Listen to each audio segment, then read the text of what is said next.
Hi, Mitchell here with Running Coalescence. You guys really like videos that are over breathing, so I'm going to explain a little bit more about it now. I don't know if it's that people overthink it or underthink it, but I'm going to use a quick analogies to kind of help you out with that one real quick.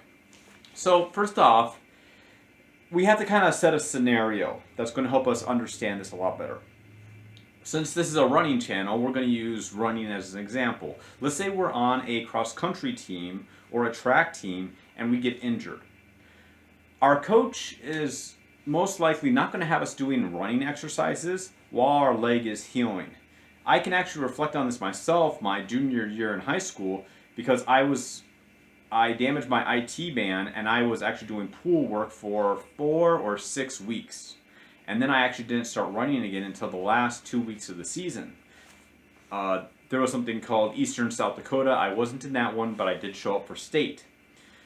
And the thing is, why was I doing pool work? Just think about that for a second. My legs were injured.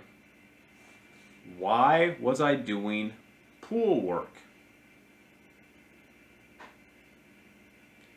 Now, people will probably say that this is for the motion of running. Yes, that's true to an extent. It's the motion of running and pulling the legs to the water. I was wearing a little floaty thing around my waist, or it was maybe a little bit higher. So I was pretty much just running with a rope behind me tied to something, running in the water, kind of treading, just running, running, running, running. So it was creating some resistance for those muscles to strengthen. But there's also another thing that it was doing. It was keeping my respiratory system and my heart in shape. The thing that I like to explain it is cardio helps build more cardio.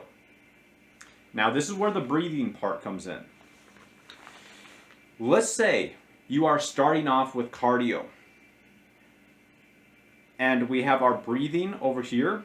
And then we have running, okay? The first time we're trying to do cardio, we're trying to improve our heart, our lung strength, and our capillary count in our lungs. At the same time, we're trying to increase our muscle size and our blood vessel size. Now, why did I put blood vessels with muscle size? The simple reason is this. Who are the people that have the biggest blood vessels out there? It's going to be the big bodybuilders that are all on stuff and they have like the crazy snake veins, they're called.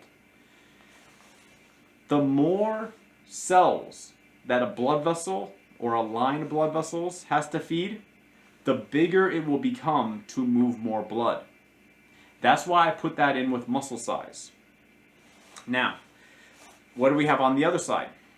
Over here we have respiratory strength, the ability to pull in air and force air out, the diaphragm muscles pretty much, the capillaries, and all that capillaries are, and if you have time, pull up a quick image of that on Google or something, and you'll just see like this little kind of like spider web of microscopic blood vessels connected by a bigger joint. Like picture my wrist is like, there's an in and an out, and then there's all these like little blood vessels that are crisscrossing and all this other stuff, just making a lot of surface area. It's really interesting to look at.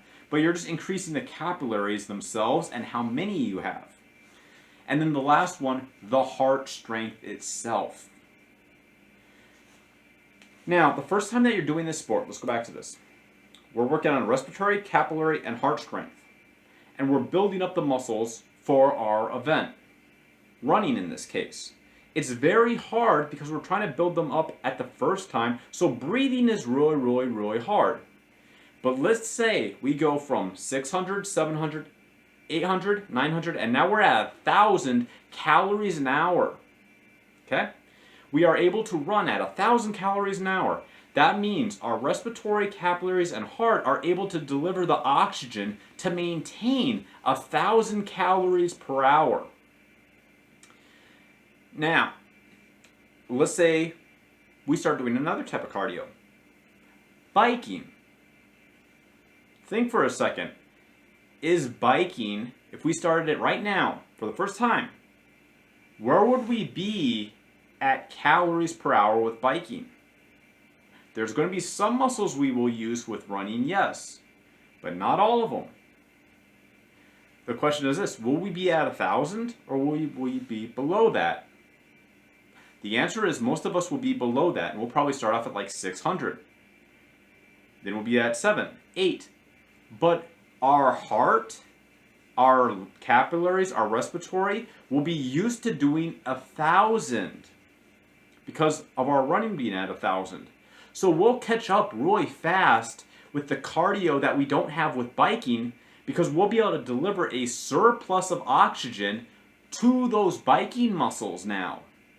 So they'll be able to grow faster with that crazy amount of extra oxygen. What happens when you throw extra oxygen into a car?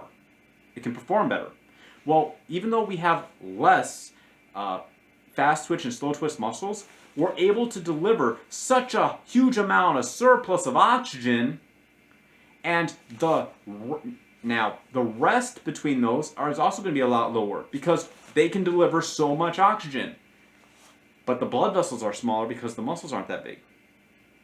But the oxygen is going to be like 98, 99% oxygen. It's going to be really, really high amount, okay? And it's just going into this little tiny little blood vessel. But the little bit that's getting in there is taking out so much of this CO2 out of it. And what's going to happen is those muscles will get bigger. As they get bigger, you'll get more blood vessel size. So the blood vessel size is directly related to the muscle size. And now, so our breathing is at 1,000 calories an hour. Our running is at 1,000 calories an hour. And our biking is at 800. We'll be able to get up to 900. We'll be able to get to 1,000.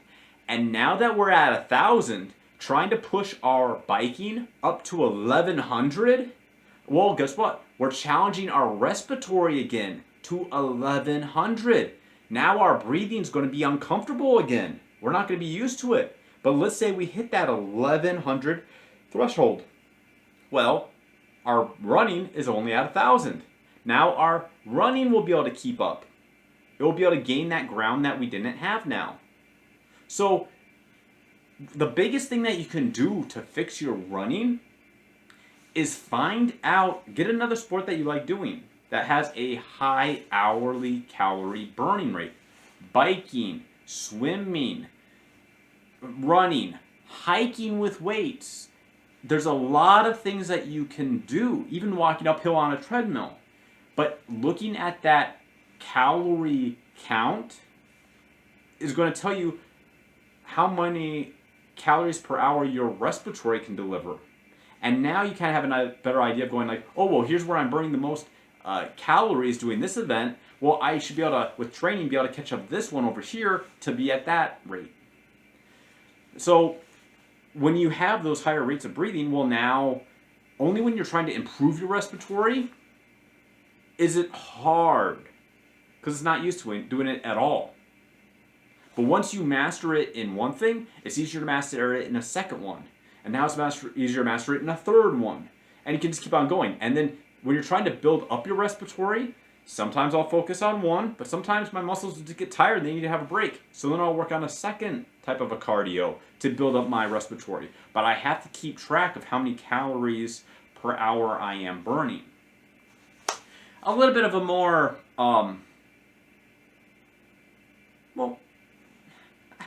to me, this isn't too complicated once it's explained like this. But I don't know any books or material that explain it this way. That's the problem. But now that I've told you, you're probably going like, dude, that makes sense. Because once the respiratory, capillaries, and heart are used to it, now it's just making the other muscles get strong enough and get a big enough blood vessels. Now they can do it. I haven't seen that written anywhere. Nowhere. But it makes sense. If you guys like the video, please like, share, subscribe, leave a comment, help me with the algorithm, all that fun stuff. I'm sorry I haven't put out a video for almost 2 months. I have a issue that I have resolved with my own form, And I just wanted to give it a huge chunk of my focus so I wouldn't be distracted, because I noticed some changes that were happening and I had to give it my undivided attention. And now that I have, I know I'm on the right track, and I'm going to share this progress with you also. Just give me some time to get a video out. I'm going to try to do a few videos a day now just to kind of catch up, because I owe you guys like 2 months of videos. So that's like 8 videos I owe you. So if I do a video a day, I'll catch up. But anyway, remember, stay hydrated, keep on stretching, and I don't know where you guys are, but it's been like 100 degrees, 94 degrees. Stay hydrated. Remember, the heat is going to drain you and get you fatigued a lot faster. So don't be upset if you have slower times. And just keep in mind, when you start off, you'll start off fast, and you're just going to get drained more. Your speed's going to go down, go down. It's not because you are not pushing. It is because you're getting dehydrated, and your body's having a harder and harder time cooling yourself and delivering the oxygen for the muscle functioning. That's if you're running in the daytime, okay? If you're running at nighttime, which I encourage, if you run in the morning, which is what I encourage right now, do so. But I'm not your coach to tell you to do this or not do this. Just be safe, okay? Just be safe. Take care.